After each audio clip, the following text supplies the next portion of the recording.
God damn it.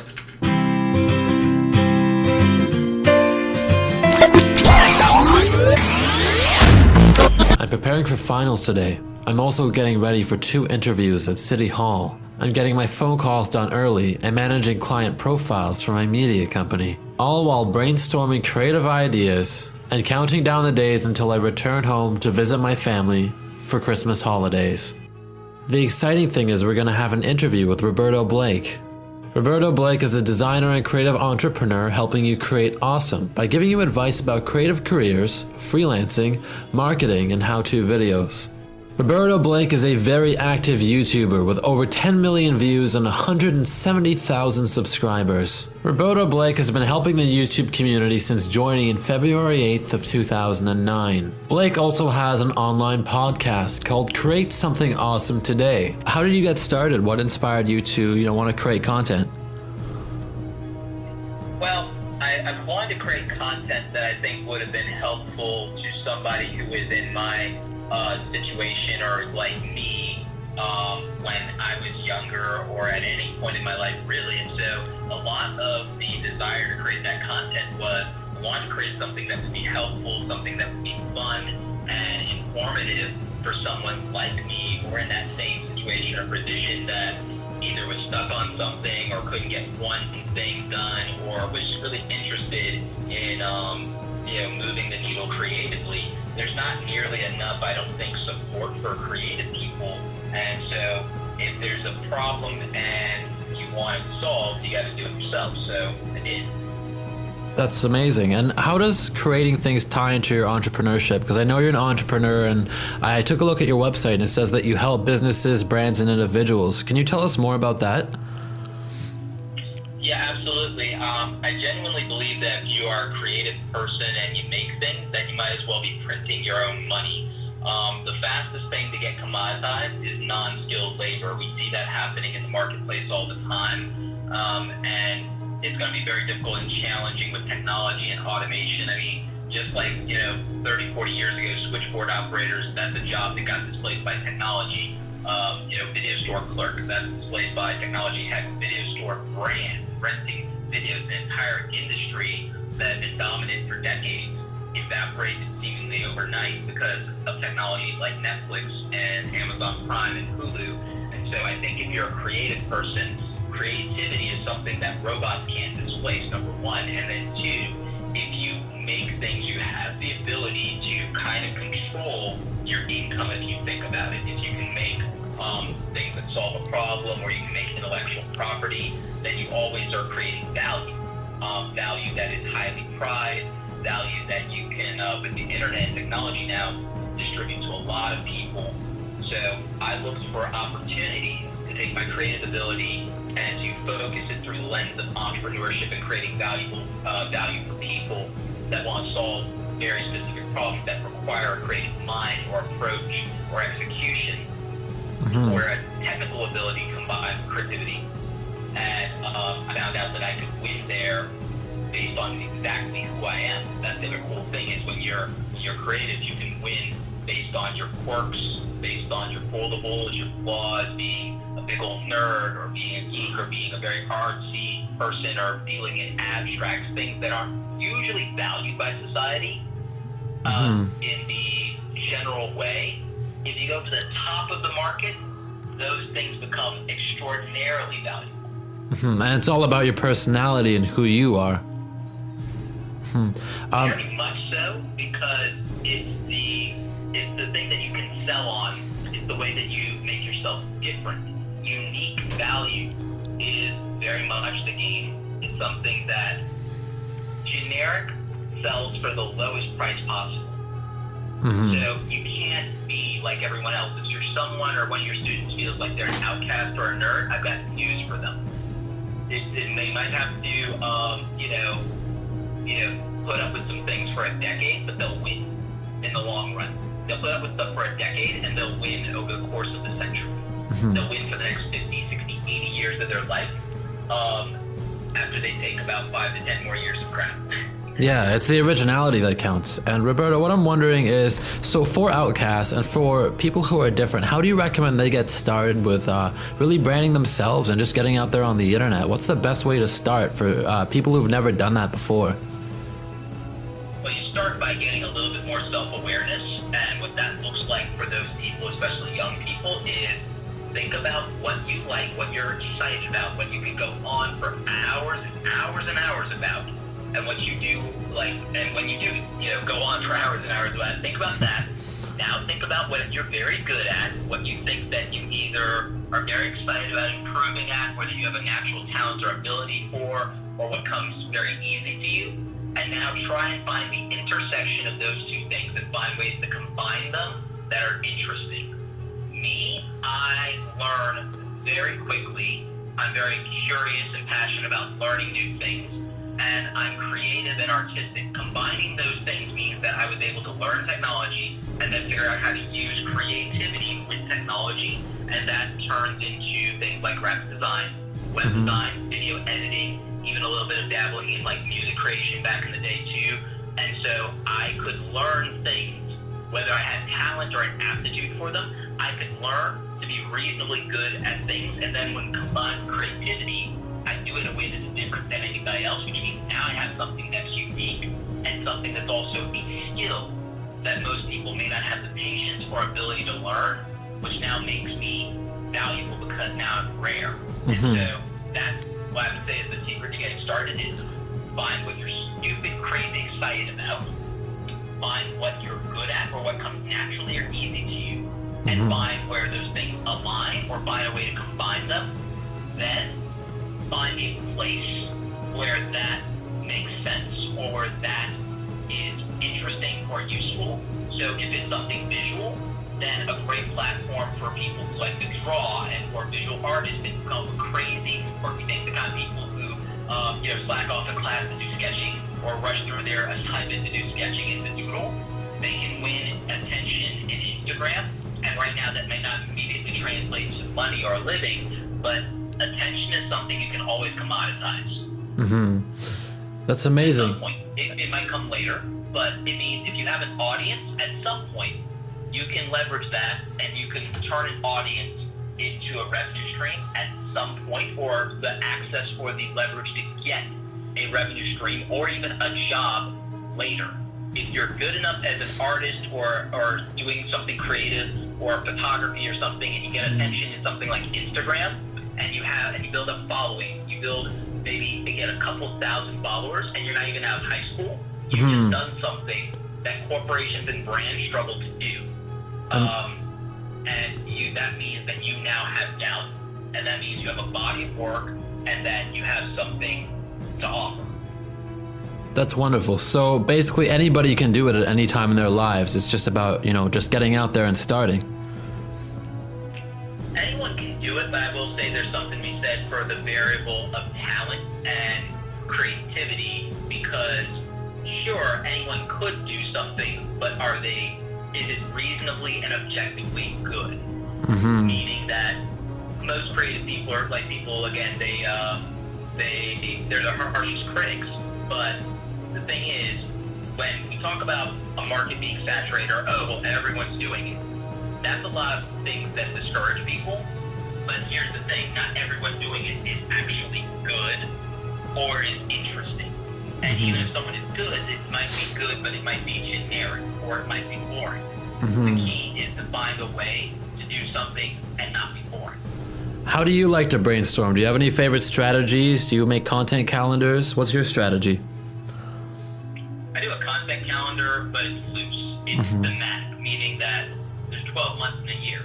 I come up with 12 big ideas as far as something that makes sense in terms of a theme, and then I get into the weekly things that could add up to that theme. Oh, I see. If we're talking about YouTube, so let's use YouTube for example. Friday videos for me on YouTube are about YouTube tips and how to grow a YouTube channel and things like that. January, I could focus entirely Fridays on stuff that would be for YouTube beginners. And so then that means great, I just have to come up with 5 videos then for the month of January that are useful to YouTube beginners, because that's what fills the Friday slot. Right. And so, for February, I could make the focus on sponsorship, and then I can come up with 5 videos that are for getting YouTube sponsorship. And then for like March, I can make the focus be on YouTube growth hacks for SEO specifically. So it could be, titles, description, tags, playlists, thumbnails. It could be those 5 things. So that's how I figure it out. Is I usually go the route of how do I divvy something up? How do I carve up the pie? A year is a lot. There's a lot of ways to carve up a year. You can do it 52 weeks, 12 months, 365 days. But it's a matter of not making it complicated for yourself. But I also give myself room for inspiration and for creativity, meaning that just because I put someone on the calendar doesn't mean I'm obligated to do that thing just because I said so. If something happens in real time, like one of the biggest YouTubers on the platform quits or something like that, right, I need to just leave myself open to covering that if that's something that would be valuable for me to comment on. So, it's doing those things. It's giving yourself some structure, but not being rigid. Yeah, I actually watched your video on Casey Neistat and how he stopped vlogging. What do you think about YouTubers that need to grow and change, or just people in the creative industry that want to try new things and they're afraid to just stop what they're used to? Do you have any advice to them? Not being afraid to lose and focus instead on what a win looks like. So many people, the thing that's holding them back is they're not trying to win, they're trying not to lose. I set myself up to lose every single day. I set myself up to get punched in the face and do emotionally every single day. I kind of get, like, metaphorically speaking, I get beat up in YouTube because I have 170,000 subscribers right now, but most of my videos struggle to get 10,000 views. But what people don't realize is, on my part, and again, even if it wasn't the case, it would still be probably a struggle because of the way that YouTube works and the way I want to do things, the way my personality works. It would probably be still that, because I want to put out daily content because it's a challenge for me and I want to be consistency, and I feel I have to put that partly on my shoulders, because what I want to do is I want to prove to people that if I can put out content almost every day, you don't have an excuse for not doing this at least once a week if you really want it.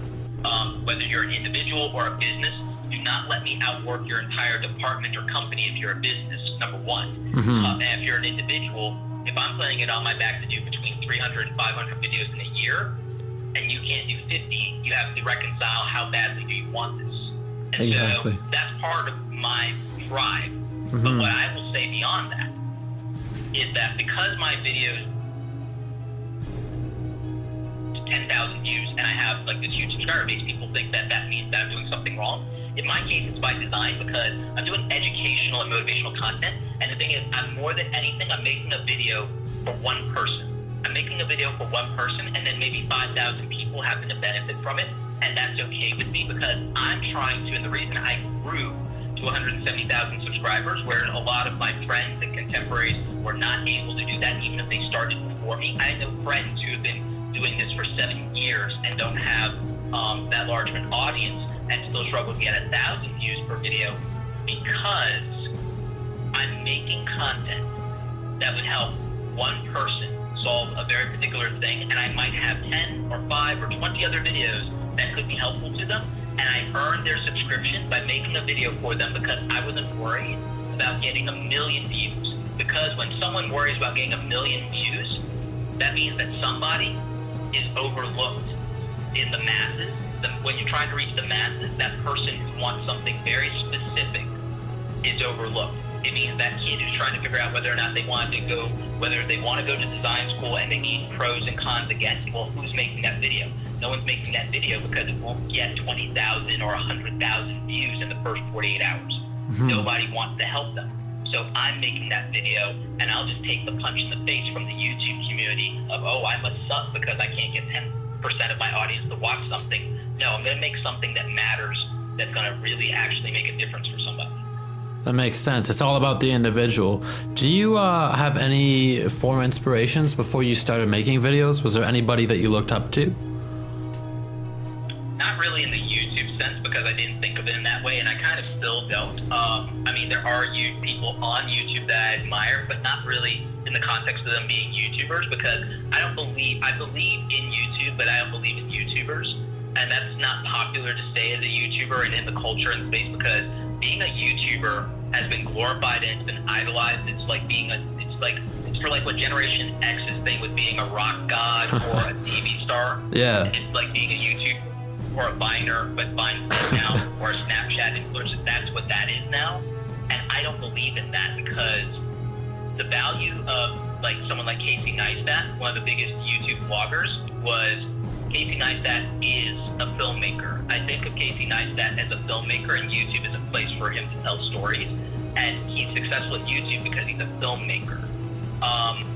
I think of Philip DeFranco not as a YouTuber, but as a commentator on current events. I think that he would be just as valuable on a program like Good Morning America as he would be on YouTube. I think that someone like him would be refreshing on CNN or NBC or Fox News, but the gatekeepers in the mainstream don't allow for a personality like that. So thank God we have a platform where he is allowed to do things his way and to give a voice to people who are looking for something different and unique. And so I think of that. I think of I admire Jared Polin very much as a creative, as a photographer, him and Chase Jarvis as photographers who also are educators, not unlike myself, and use YouTube as a platform to educate, motivate, and inspire creative people to make the things that they want to put out into the world. And so I respect and admire those people, but I didn't have a lot of awareness of them before I actually started making my content. I started making my content because I didn't have that mentorship. I started making my content because I was trying to fill a void that was never filled for me. That makes sense. So you really needed, like, you would have loved to have that educational content back in the day. So you started creating that content for the individual. Yes, I started making things that I felt if I had this would have given me an advantage, or would have given me an understanding of what the world is for a creative person a lot earlier, and it would have made all the difference in my life. I can't go back in time like business candidate back to the future and help myself out, because if I could, I don't know if I'd be as generous with everyone right now. But since I can't selfishly go back in time and just fix stuff for myself and break that game, I'm going to give everyone else a shot at winning a little easier than I had. So when you find your students, like I see on your profile here that you teach courses on Udemy. Do you have any courses that you offer? Because I was watching your live stream and you were talking a little bit about a course on your website. What's that all about? I have a plan I haven't finished the outline for it. I have a plan to offer some stuff on Udemy and Skillshare, but it's going to be some very entry-level stuff, because I think I want it to be free, honestly. Yeah. But there are other things I plan to do with paid courses, so I'm still working out what the offerings look like and what they are, because I really do want to create something that's helpful and valuable to people, but I also have to think about what makes sense and is practical from a business standpoint. Right. Because part of being a creative entrepreneur, you have to balance it. Not that I don't hold anything back in my YouTube channel. I give away all of my best stuff in my YouTube channel, but the variable of something, of course, well, why would someone buy a course if they can go to your YouTube channel?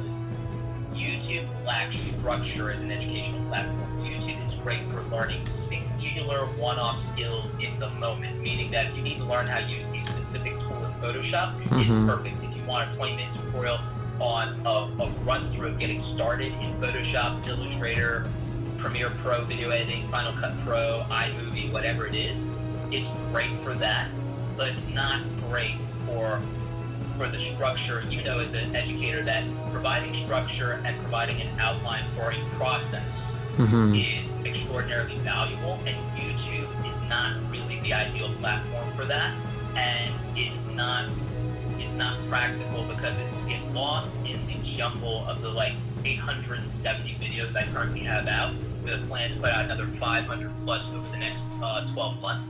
How do you hunt down, and how do you, even if I have a playlist for it, that's one of 200 playlists. It's not focused enough. There are too many distractions.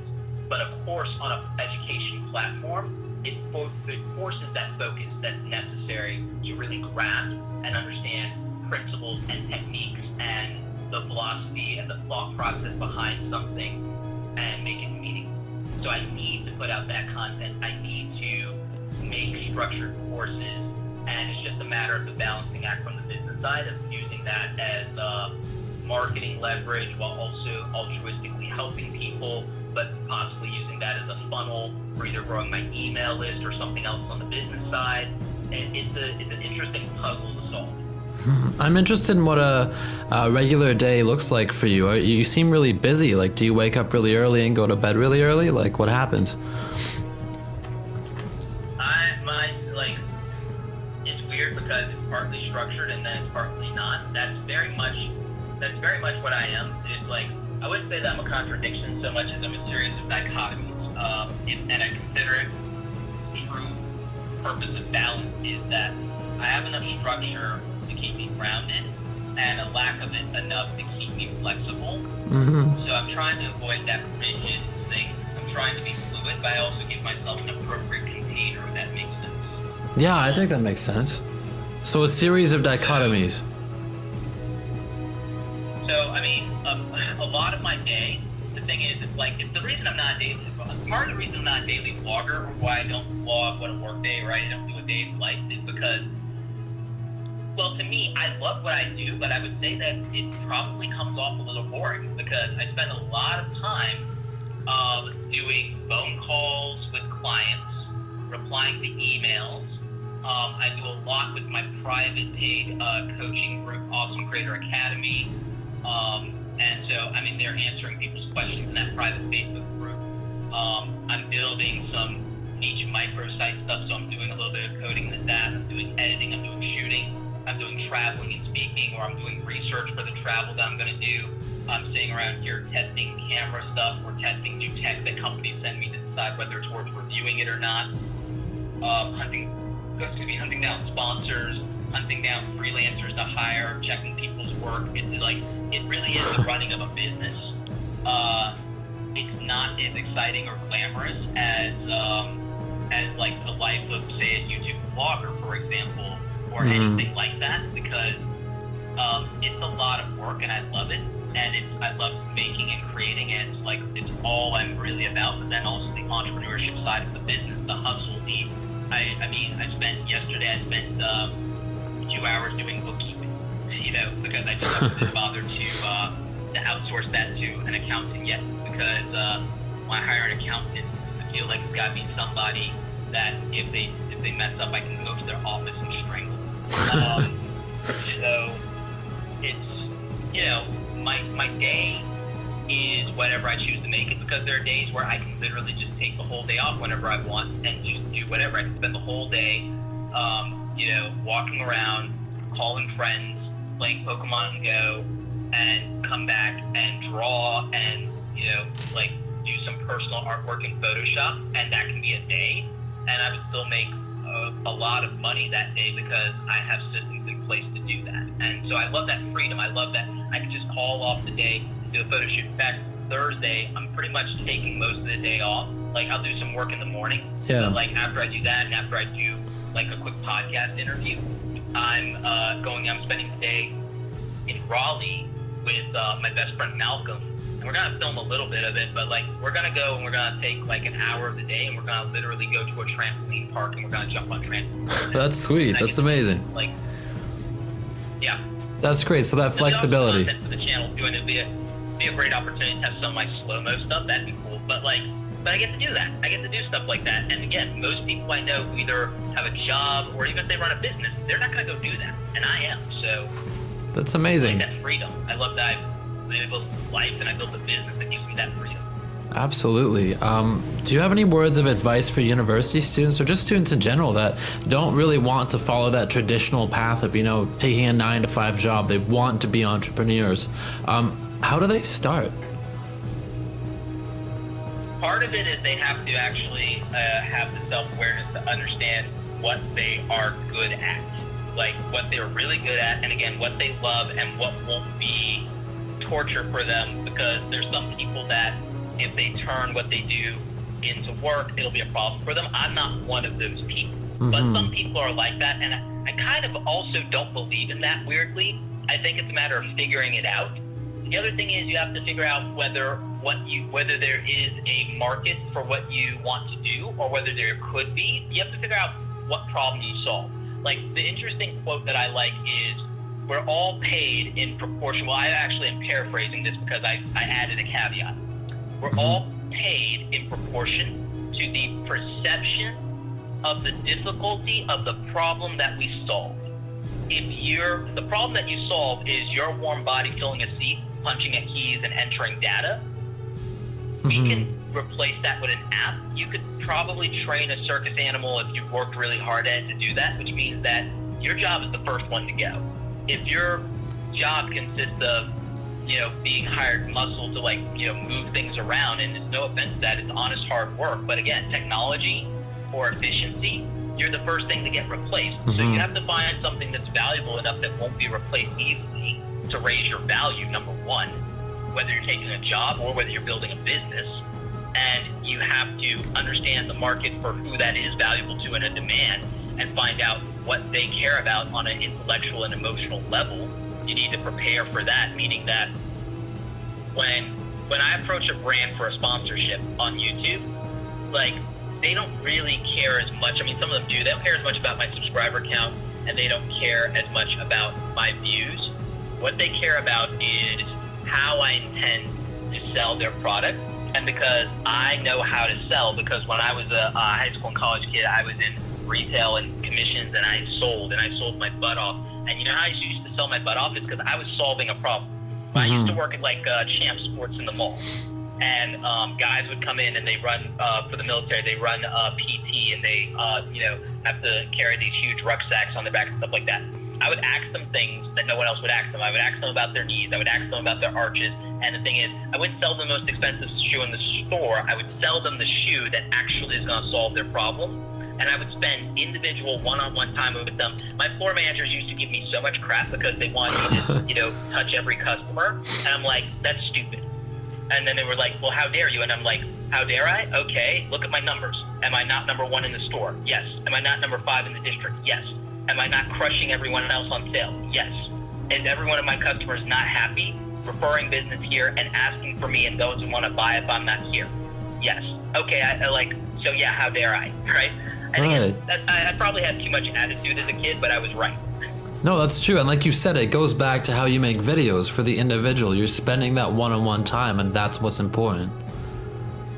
I think there's a lot. The experience of customer service is the one lesson that I can't possibly stress enough to anyone who ever wants to be entrepreneurial, is that people will not remember your logo. They won't remember your slogan. They will remember how you make them feel.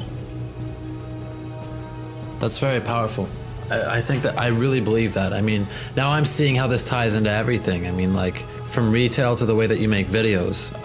So is this what you'd recommend every YouTuber to do, or just not YouTuber, people who are creating things, people who want to be involved in businesses? Do you recommend that they focus more on the individual, more on what's important, than focusing so big, like getting 1 million views or? Yeah, I really do. Again, it sounds easy to say, or it sounds pretentious sometimes, but look, 1 million is made up of 1 million times. So, did you create an experience that, if you create an experience that one person loves, then it's literally just a matter of time, right? If there are enough people like that, out there, and you can make one person fall in love with what you're doing, and you can reach them, one person times 1 million. And then it's just, people get so discouraged by not getting the views or subscribers that they want, they stop making content. It's like Marcus Brownlee, MKBHD, the biggest tech YouTuber there is, almost 4 million subscribers. You know what he did? He did 100 videos to get 78 subscribers back in the early days of YouTube, 7 years ago, when everyone wants to complain about how much easier it was to be a YouTuber or to grow an audience back then. Yeah. 100 videos to get 78 subscribers. I hear people whining after 10 and they have 300 subscribers. And I get annoyed by that. And I sound heavy-handed here, but I'm real. It's like, really? You think 10 videos is work? You think 10 executions If anything, like, show up to a basketball court 10 times and then expect that you're going to win a championship. I dare you. That's true. It's very true. I think. Show up to a basketball court 10 times and expect anybody in your sharing section. I dare you. How dare you think you're entitled to anything? Like, you know, I mean, Yeah. that's my real attitude is none of us are entitled to anything, my friend. None of us, like, you know, Exactly. no matter what we think we deserve. I remember you it's a matter saying of what we something. actually earn. I remember you saying something like this at VidCon, actually, when we were walking around. You were telling me about people who only get 100 views or 200 views and end up complaining about it. But the truth is, those are views. Those are real people. You said something along the lines of, why do you think someone should spend 10 minutes of their life that they're never going to get back? And that really resonated with me. Like, I really thought about that, like creating content. And I think that's really important. So I'll get that quotable. Yeah, I'll get that quotable now. It's like, why should someone spend 5 or 10 minutes of their life on something that you made, something that you want them to see? Like, they could be spending that time playing a video game. They could be spending that time making out with their boyfriend or girlfriend. They could be spending that time making money. They could be spending that time playing with their kids. They will never get that time in their life back. What entitles you to that? What do you do to earn that? What do you do to respect that time?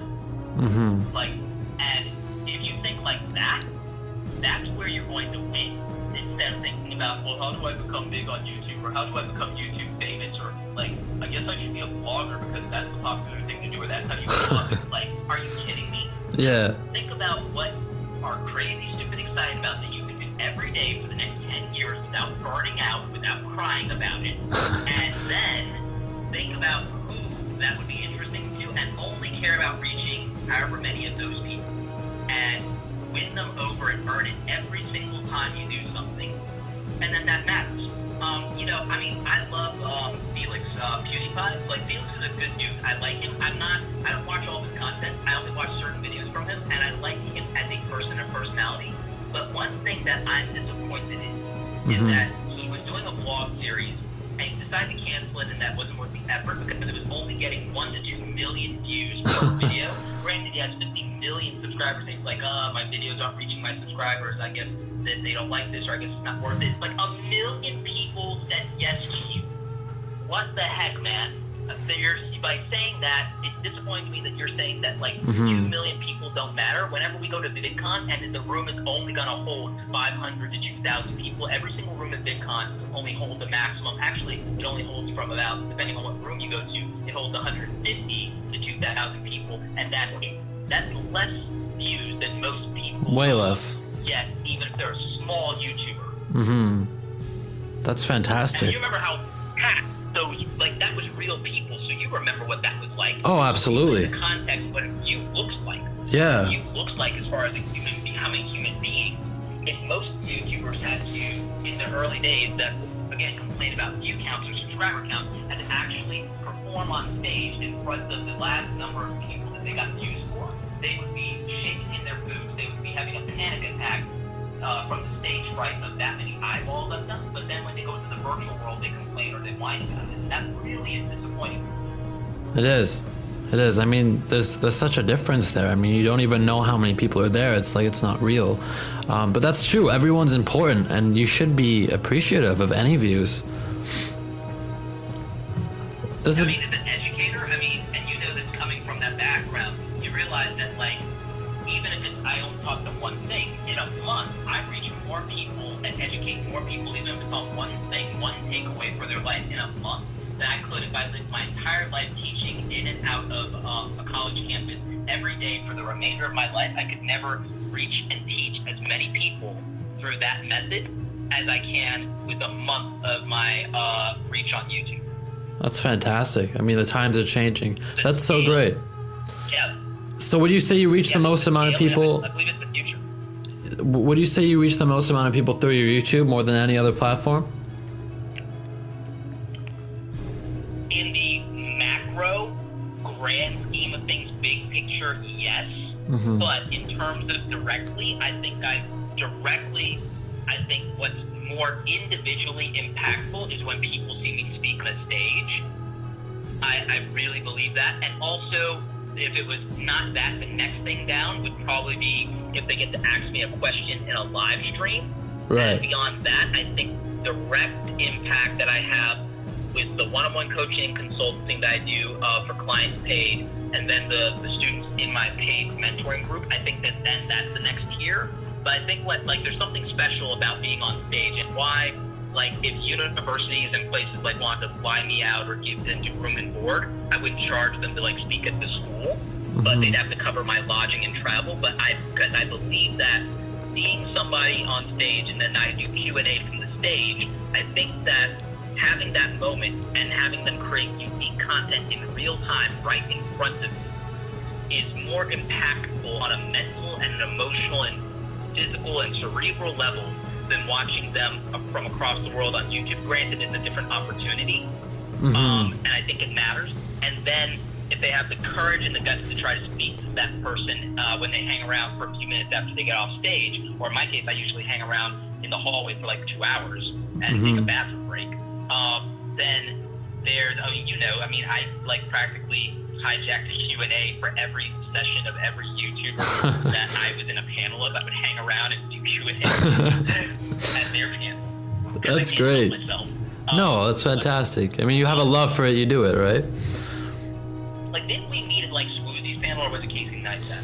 I'm not too sure. I went to both of those panels. I think I saw you at Swoozy's. Yeah. I think that's where we met, and then we hung out for a little bit. I think you went off. You had a friend with you, I'm pretty sure. Yeah, Jason. Yeah, it was a good time. How do you say his last name? Is it Liebman? Yeah, Liebman, yeah. He's a great guy. He's a great guy. Yeah, we spent some time together. He does a podcast. We actually started a podcast network. He's another entrepreneur. He's a good guy. He also was my director of photography when I went to the YouTube studio space in New York at the Chelsea Market.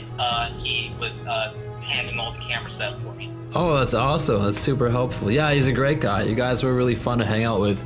I really hope we connect again in the future. Are you going to VidCon again next year?